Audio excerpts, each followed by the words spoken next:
Shalom Chavrim, I'm Stephen Ben-Nun. You're watching Israeli News Live. Very serious and breaking news that is happening right now. Turkey is certainly playing with fire, crossing Russia's red line, a line that's been clearly identified by Russia. We'll go to that in just a moment here. The title of our broadcast this evening, Putin declares an ultimatum to the U.S. as Turkey crosses Russia's red line in Syria. And we realize the ultimatum is about a week or so old already, but about a week old already. But unfortunately, Western media is not making it known to the U.S. public what Russia has actually stated about this.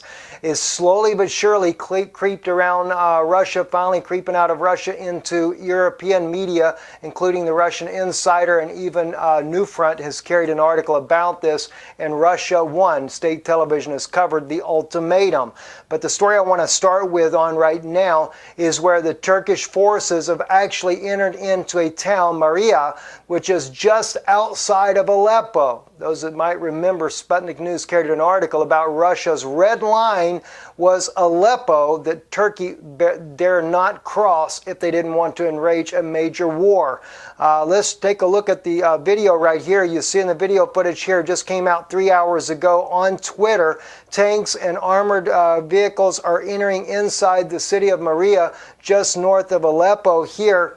And a very confrontational issue for Russia. And of course, Turkey is a NATO member. This is why they do this with boldness. And I have to tell you, friends, I really am concerned that what's going on when it comes to Turkey and the U.S. also being over in Mosul, that they're staging themselves in position, getting ready to attack Bashar al-Assad and Russia at the same time. As I stated in our broadcast earlier, they're playing chicken with Russia and Syria, wanting them to shoot down one of their NATO planes, not to mention putting the pilots of NATO at risk. Do these pilots even have any idea they're sending you guys in there to get shot down so they can justify their war? You just become the sacrifice on their golden altar. Isn't that what it's going to be all about? Anyway, let's take a look at what's going on here real quick here, and then we're going to look at the red line here. This was the article here. Turkey's crossing of Russia's red line in Syria might inflame a hot war. That was back on September 23rd, only about 3 weeks ago, right? What did Russia say about that? However, Russia, he added, firmly insists that it is the Syrian government army which should control the line from Aleppo to Idlib to northern Latakia. This is the red line for Russia. In case the Turkish troops cross this line, it could drastically alter the situation in the region and trigger the process of turning the proxy hybrid wars into direct military actions between foreign forces in Syria, and this means a new world war. Warned the political analysts. That's what the political analysts had to say there. That's Russia's red line. And of course, they're showing you there when Turkey first, the picture right here, when they first entered into the Syria, headed towards Jarbalus. Now, let's take a quick look here at the map here. First, we'll zoom into Jarbalus. Jarbalus is up here by the river, and that's the Euphrates River. And if you remember, we'll go into this on a biblical side later tonight. God willing, we will. Look at the biblical implications about this. But Jarbalus is where the Turks first entered into Syria, and they were claiming to go after ISIS, but instead attacked the Kurds, and then said that the Kurds either get across the Euphrates or die. And the U.S. got a little bit peeved over that, a little tiffed over that. We saw from the State Department, from John Kirby and Mark Toner, but as you know, they don't really care that much about the Kurds. Seems like nobody does. And unfortunately, the Kurds, again, from airstrikes by Turkey, have killed 200 Kurds here just recently so they could take these towns here. So let's see where they're at now. We are looking at the town Maria, and of course Maria is just outside of Aleppo. Let's kind of back this out to where you can see this well enough. Here is Aleppo on your map, the main center of Aleppo. Here's Maria right here. They're only about 15 kilometers, about 10 miles from Aleppo. That's the red line, according to Russia there, that if they cross that red line, it could be an all-out Third World War. There's Idlib right here as well. You have Latakia, whereas Russia's air base right here. So they're really encroaching close. And what are they encroaching close for? They want a war. Turkey doesn't care. And I said from the very beginning, back when we were first covering how Turkey was working with the Ukrainian Poroshenko, that they were intending on starting a war and they were going to take back Crimea. Russia would do good to pay attention to our news broadcast. Maybe they could learn some insights that they may not already know about. You know, and let me tell you something, friends. I'm not saying that Putin is some great, wonderful guy. The difference between Putin and Obama is fighting for hegemony of the entire world for the Pope of Rome. He wants to make sure Pope Francis is the world leader, and the Freemasons are going to make sure the Pope gets the third temple in Jerusalem. So let me tell you something, my Jewish brothers and sisters. The third temple is not for the Jewish people. They're going to build it for the Pope of Rome, and all you're going to do is get to look at it. Didn't they just declare recently that the Temple Mount has nothing to do with Jews? Isn't that right? You're doing good to even be able to hang on to the wall. And I'm there with you because I'm a Jew myself. I am a believer in Yeshua, though, so it makes me a little bit different in that case there, but we're still brothers nonetheless. And unfortunately, I think that even Israel should take a strong look at the way they treat their neighbors as well, because God never told us to go war with these people here. So, you know... Anyway, I'm getting on a rant. Let's get to the other parts of the issues of the news here. The ultimatum. This is on Russia 1. In fact, the reporter on this just won a medal of honor by Russia as an outstanding journalist.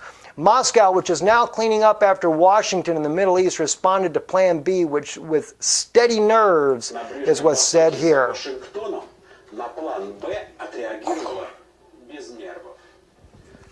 Anyway, Russian proverb, as he states here, Russia is slow to harness. Let me get it back onto the right track here. Slow to harness, harnesses slowly but rides fast. Slow to start but quick to finish. In other words, is kind of how you'd translate that idiom there. But he goes on to understand how fast and how seriously the Russian-U.S. relationship changed. It is necessary to rewind to the beginning of the week. And this is when it all happened. This is exactly what we will do, matching the events and starting with Monday. Firstly, it's important to point out that the absolutely central public speech of Vladimir Putin, and this is where he's going to go from, it's a speech that President Putin brought out to the people here, and what he had to say in that speech there. And it was a speech of an ultimatum is what it was. But a small piece of the speech was directed at the very depths of our soul, character, and mind, as the reporter states there. On Monday, October 3rd, on which the United States Department announced that the rejection of the truce and the cessation of cooperation with Russia on Syria. This is what I want to bring out to you as well. The White House spokesman, John Earnest, said that there is nothing to talk about with Russia on Syria. President Putin, for his part, was also not inclined to insist on the continuation of conversation, but simply introduced a new bill on the suspension of the U.S.-Russian agreement on weapons-grade plutonium utilization. The terms for the return of the agreement, Russian president decorated with such Christmas lights that it takes your breath away. In fact, we are talking about a radical change in American relations with Russia. Here, a textual what Putin expects from the United States if they want to return to compliance with the agreement on plutonium. And he's going to basically reiterate what I just said, but I'd like for you to hear the way he brings it out. A reduction of the military infrastructure and the number of the United States troops stationed in the territories of the member countries on the North Atlantic Treaty Organization, NATO. Okay? This is ultimatum number 1, which joined NATO after 1st of September 2000 to a level which they were on that day, or the entry into the force of the agreement and the protocol of the agreement. All right? Again, that's ultimatum number 1. Ultimatum number 2, abandonment of the United States of America of the non-friendly policy toward the Russian Federation, which shall be expressed by A, addition of the law of the United States of America 2012 Act Magnitsky, and the directed against the Russian and United States law of 2014 to support the freedom of Ukraine. Okay? B, abolish of all sanctions imposed by the United States in respect to the Russian Federation, Russian individuals, and legal entities. C. Compensation for damage suffered by the Russian Federation as a result of the imposition of sanctions referred to in subparagraph B on this paragraph, including losses from introduction of forced counter-sanctions against the United States of America. 3. Submission of a clear plan by the United States of America for irreversible plutonium utilization covered by the agreement. If this is not an ultimatum, then what is an ultimatum? When one tells the other there is nothing to talk about with him, he answers him. Listen, buddy, if you want to not talk, then not talking is not talking. So be it. Maybe I'm too common to perceive it all, but I let diplomats engage in the rebuttal, is what the commentator says there. Now, just to show you how serious we are getting right now, Russian Insider put out an article today. The slide toward war with Russia is the title of this. In recent weeks, tensions have risen to a truly dangerous level. We must renew dialogue now. This came out 6 hours ago. Says that in recent weeks, U.S.-Russian relations have reached a paragraph fateful and exceedingly dangerous turning point provoked by growing tensions in multiple overlapping fronts. The CIA is reportedly readying a cyber covert action in retaliation for Moscow's alleged hack on the Democratic National Committee, with Vice President Joe Biden, by the way, making sure it's all spearheaded into that. The article goes on to say that the saber rattling. Let me get into this as well. They also say that they've not had this serious of a situation since 1973, where they were at a DEFCON 3 at that time there.